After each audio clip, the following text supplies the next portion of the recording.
Good morning. So, I was having a little look at some of the stories around, and you can see that the politicians in power in Ireland now are just starting to, and the media, right, to split the difference, are just starting to veer the conversation now towards the conversation that's been had online and the conversation that's been had around many kitchen tables in Ireland over the last few years, right? And conversations that have been brought to the Dáil and brought to the streets of Dublin in with protests, right? So the government and the politicians now,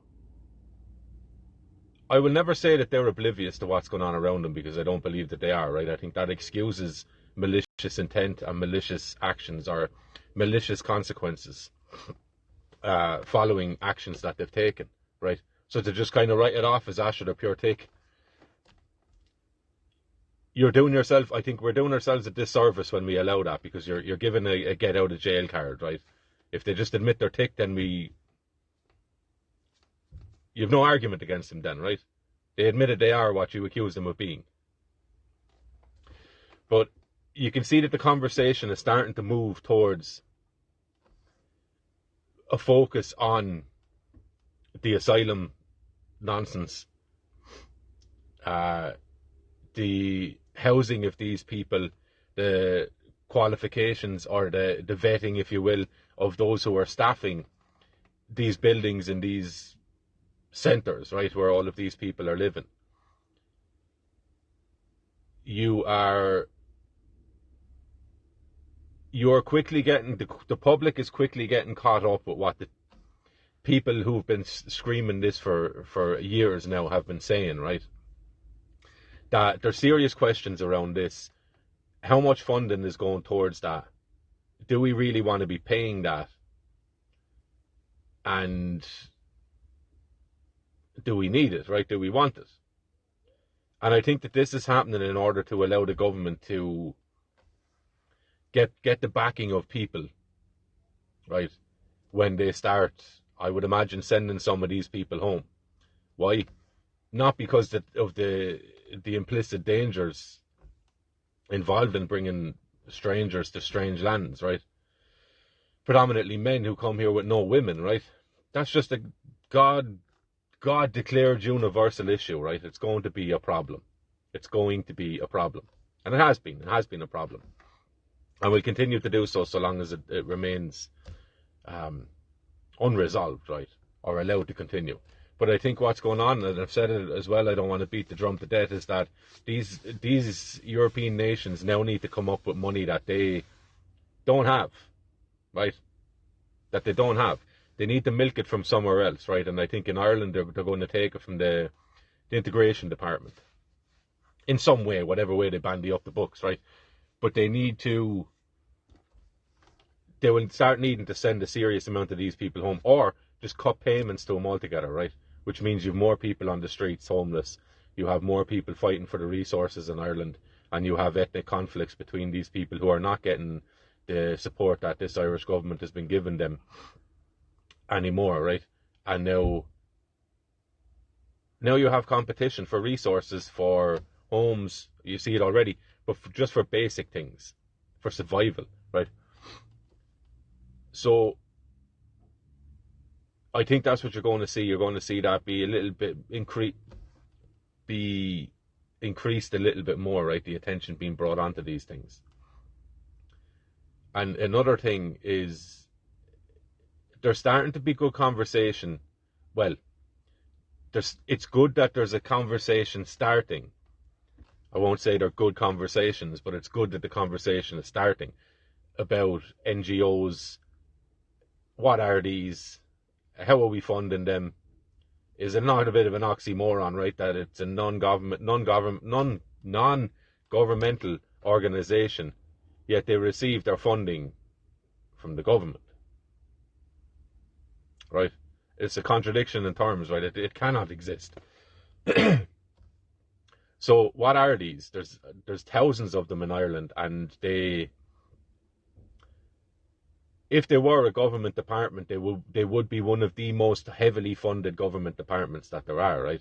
So the Department of Integration has between 8 and 10 billion in its purse. NGOs have about 6 billion, right, of your money. So what are they doing? What's the purpose of them? Do we need these thousands and thousands of NGOs, right? Because they come with a specific charter. This is what we're into, this is what we do, and this is how we go about doing it, right? And oftentimes, there's a serious amount of these NGOs that are built into the very fabric of the organisation and the ideas that they orient themselves around, right, to push on behalf of the government, right? Let's call a spade here. This is what these NGOs are, right?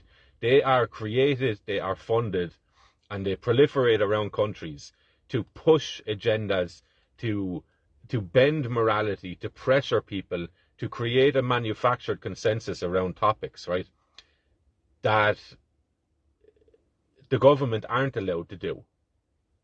The government aren't allowed to come out and just be totally propagandizing people, right? But it's done through NGOs, right? And it's done through the funding, selective funding of these different ideological organizations, right? And questioning where the money is going is absolutely appropriate, okay? So it's good that there's a conversation starting around that. And on top of that, then you have Pater Tobin from Aintu, who put forward a motion in the Dáil to address oversight, essentially, and accountability in government expenditure, right? So how much money are you claiming for yourselves, lads, as the government to spend on whatever area? Are you spending it on that? Are you getting value for the money you're spending, or are you getting ripped off, right? And there's an example after example of the government at best getting ripped off, and at worst laundering money. So, and the Children's Hospital is a perfect example of this, right? And I think it was Stephen Donnelly even said it, that they were given a bill of 300,000 for something that ended up costing 20 or 30, in and around ballpark area numbers, right? But you understand the idea. So that if that's one instance that they're saying publicly, God knows what kind of cowboyism is going on behind the scenes, right? If not criminality. So you would imagine everyone would want to take the potential question mark from over their heads away and say, absolutely, let's have a look at it. Let's go in and pick apart the books of each of these departments. And while we're at it, wouldn't it be great if we could pick apart the books of all of these members of the Dáil, right? And family members who may be affiliated with certain NGOs, or have their brother or father or whatever might have their own NGOs, or their sister or their mother is in such and such a business that just happens to dovetail with the messages that this TD is pushing, right? It would enhance the ability of certain companies to be able to operate in Ireland, right? Conflict of interest, this sort of thing, right? So you'd imagine they'd all go, absolutely, let's have a look at this and just clear everyone's name. If there is any question marks over people's names, let's just clear it all. But no, of course, right? And not just to be flinging muck at politicians that are in there now, because personally, I don't really care about them as people. I don't care about them. I don't know them as people. I just judge their actions, right? And I judge what they say, what they do, and the effect that has on everyday people, right? That's what I judge. And regardless of who's in there, right? Regardless of who's in there. But 100 TDs voted against that motion. 56 voted in favour of it. 100 TDs voted against it. So they don't even want to open up the books. They don't even, on paper, they don't want accountability to be brought into the conversation. They don't want to have to show receipts as to how they're using money, what they're getting for that money, and is there any kickbacks from that money, right? They don't want that. Automatically, and I said this last night, there's nothing illegal in that, right? And I think it's a fascinating time, because I think this is what Irish people are being forced to wrestle with. There's nothing illegal in voting against that motion, right? There's nothing really you could arrest someone for and say, you've broken that law now because you didn't back accountability. Again, nothing illegal about it. However, to myself at least, and to whatever it is that screams in me and doesn't recognize the time that I'm in and feels far more comfortable reading and thinking about previous times, right? When I read old conversations about how Brehon law was adjudicated, that really feels like home to me, right? It feels like home to me, how crime was punished, right? Or how it was, how disagreements were reconciled between people, right? It was done between the people, right? And people would see sense of what the Brehon would say, and they'd use previous examples. They would use stories of mythology in order to draw the sense out of people, instead of saying, here I am, the judge, you broke the law, bang, this is the punishment. It's like, let's have a conversation here. Let's understand where two people are coming from, and then ye can understand what's needed here in order to fix this, so both people go away learning from the difference, right? And understanding a little bit more, and being happy with the decision that's been made, right? And not feeling like you're being railroaded in any way. That feels very satisfactory to me, right? So there's nothing illegal in not voting in favour of accountability, but to myself, that is an immoral act, right? Where you have the chance to vote in favour of transparency, to vote in favour of opening up the books, essentially, to show to the Irish people that the money the government takes off you every week, every month, every year, continuously, endlessly, is going to projects, infrastructure, whatever you want to call it, right? That benefits your life, that makes your life a little bit easier. That's what your money's been spent on. We would love to show you that. We'd open it up here, all the receipts, but 100 of them voted against it, right? So voted against even going down that road, whatever way that looked like in its initial stages, I don't know, but even going down that road, no, we're not doing that. To me, that's an immoral act, right? And that, in my Ireland, in my vision of what a just society would be, if it is democracy that we're using, right? Maybe that's the first step, whatever. But if it is a democracy that we're using in this scenario, right, that should be enough to disqualify these people from holding office in and of itself. I'm not saying that they broke any law, because to me there are things that transcend the legal frameworks in which we operate, and one of them is just common sense, right, and good, well-established values of honour, honesty, and clear thinking, right? And you see none of that in their decision to vote against transparency and accountability on government expenditure. What they're telling you is that we will continue to take your money and spend it on whatever we want, and we don't have to explain ourselves to you. We don't believe that you have any right to open up the books and see where your money's been spent. Right? To me, that should automatically disqualify these 100 people from holding any office. If this happened in any other circumstance, serious questions to be asked of these people, right? So I think it's an interesting thing that we're looking at, and I think it is probably outside of the direct, these politicians are doing that, there is the horizon on which this battle is being fought, I think, is a moral issue. It always has been, right? So how much nonsense are you willing to swallow from people who clearly show that they will lie to you, they will deceive you, they will take your money, and they will do things that are not good for your life or your family's life? They'll do this continuously, right?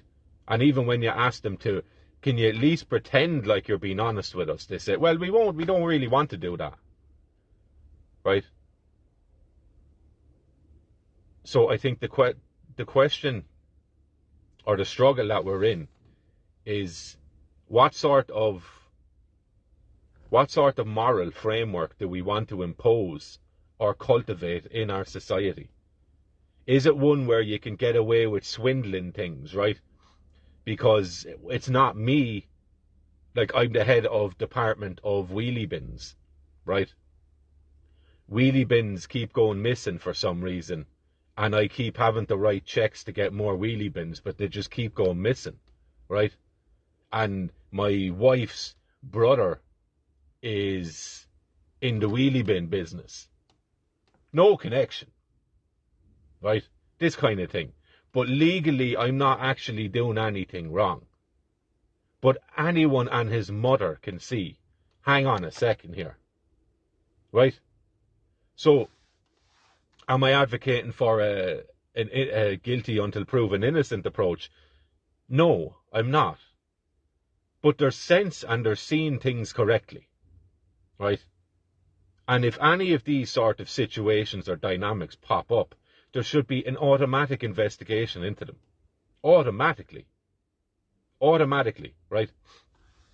And this is where the whole chain of it breaks down, right? So if you're looking at, I don't want to vote for accountability with the books, with government expenditure, that should automatically disqualify someone from being in office.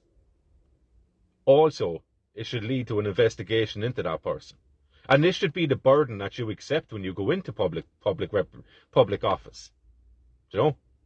You don't go in there because you're trying to sneak people.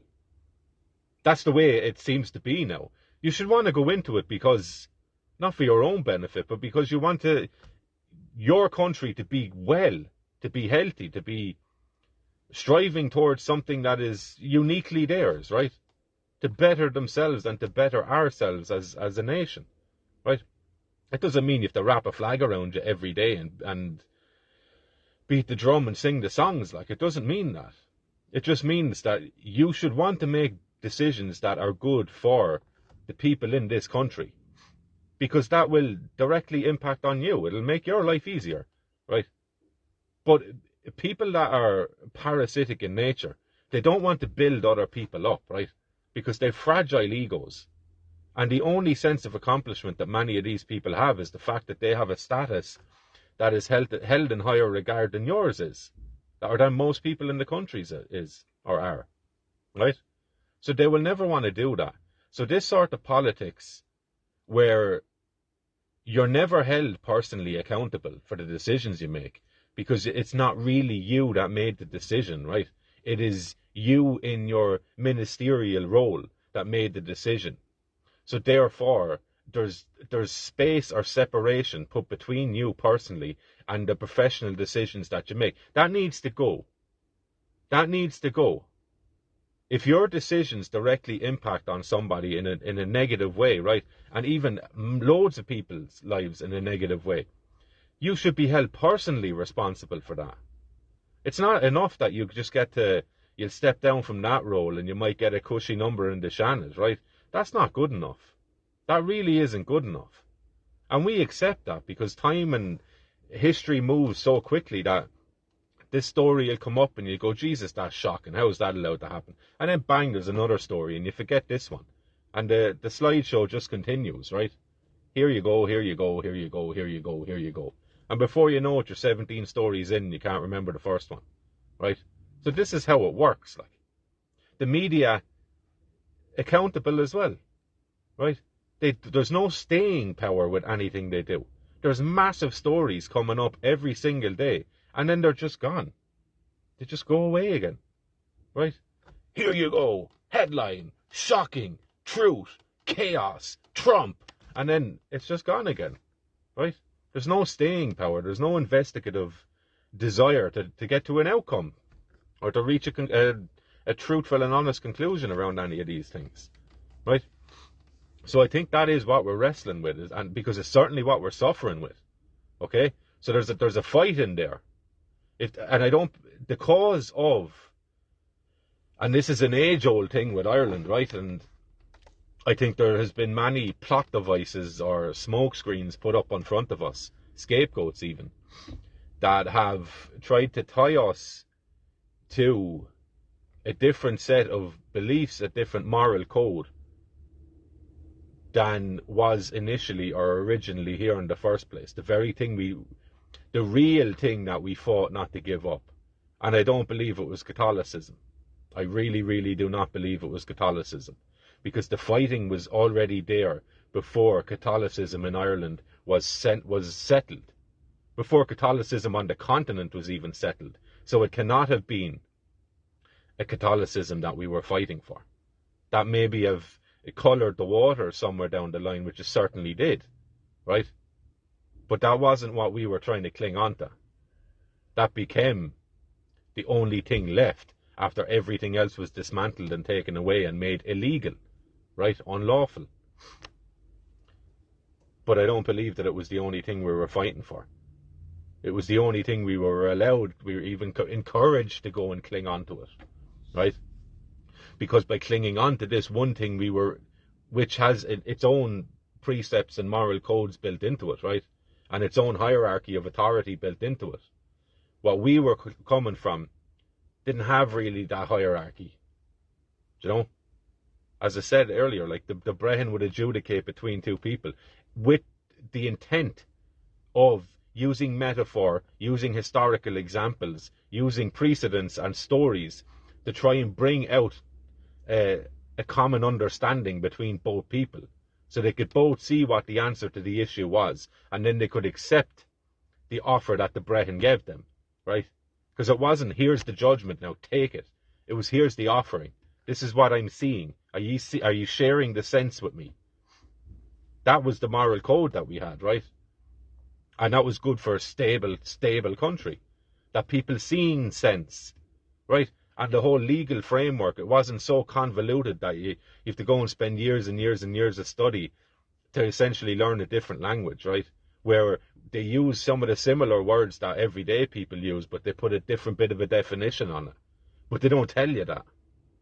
So you think you're sharing with a solicitor or a barrister the same meaning of a word, but you're not. They're using the word in a very, very different way, right? And you don't know that, so you go into court and get duped by it. And you're like, how did that happen? Because you're not part of the club, right? You're not signed up to the bar. It's an organization. It's a society, right?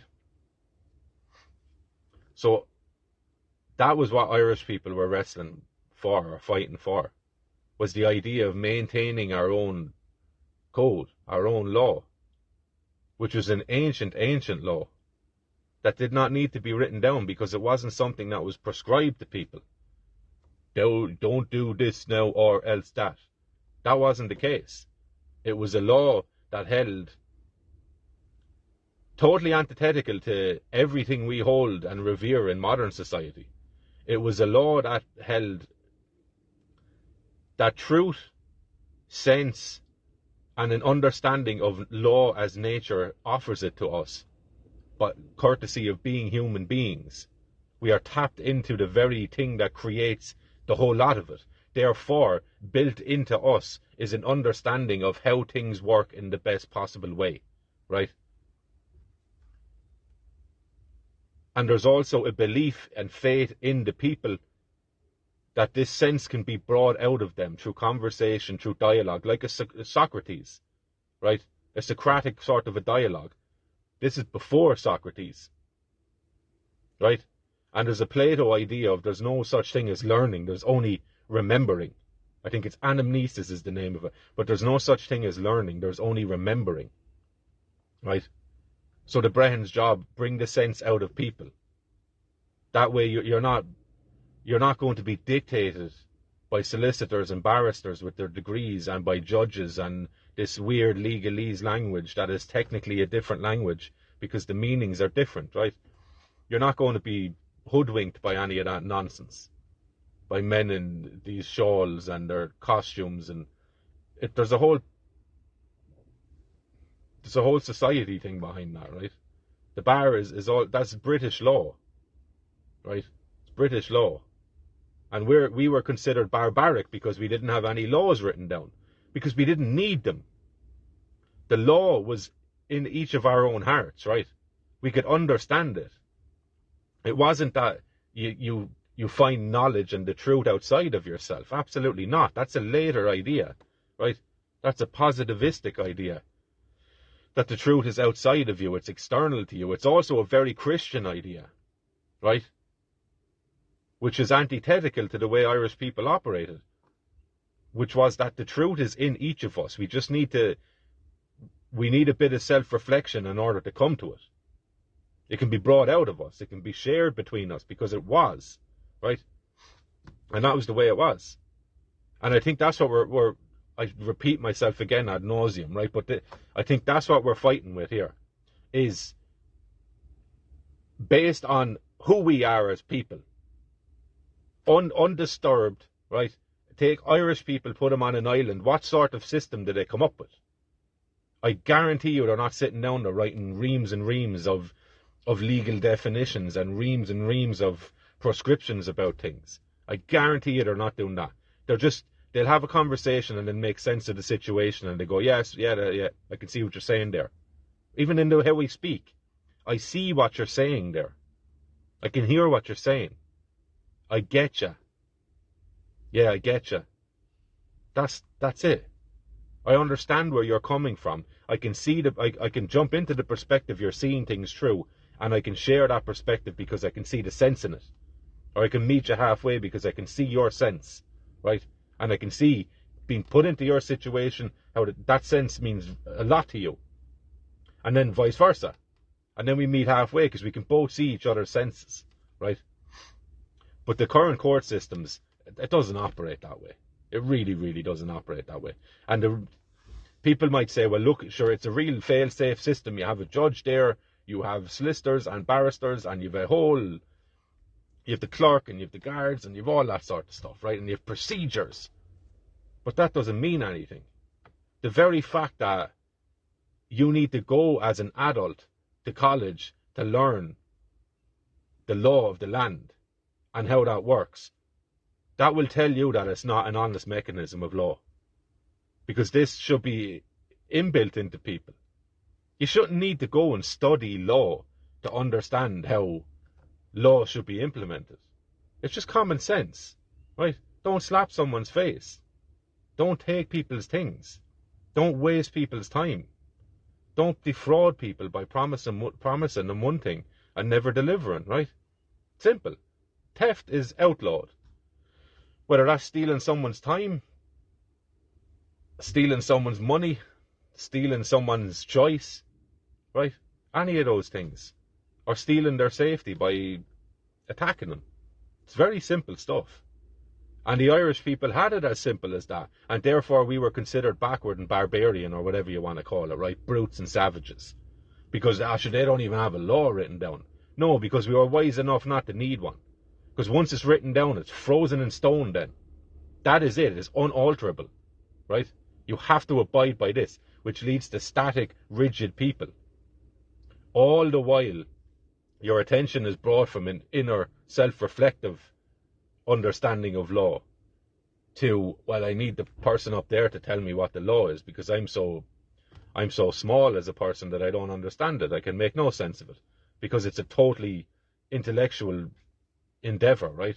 It's not a meaningful endeavor, right? And that's why you see so many people continuously go to jail, come out, get in trouble again, because they don't make any sense of it. They don't see the sense of it. And some people are just outright bad people, right? But they don't see the sense of it. They don't understand it enough.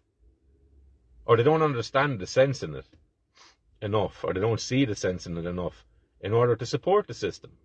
So it doesn't work, right? It's a flawed system. And I think this century, we're going to reckon with that, right? And I think that's what I think an actual Irish awakening is going to be, right? Where people start reverting back to their own nature, what it is that's coming up out of them based on the fact that of their own DNA, their own blood, their own history, the very fact that we are but a raft that is kept aloft, kept floating and semi-directed, right? We flow on the currents of our history. History never dies. It doesn't die. History,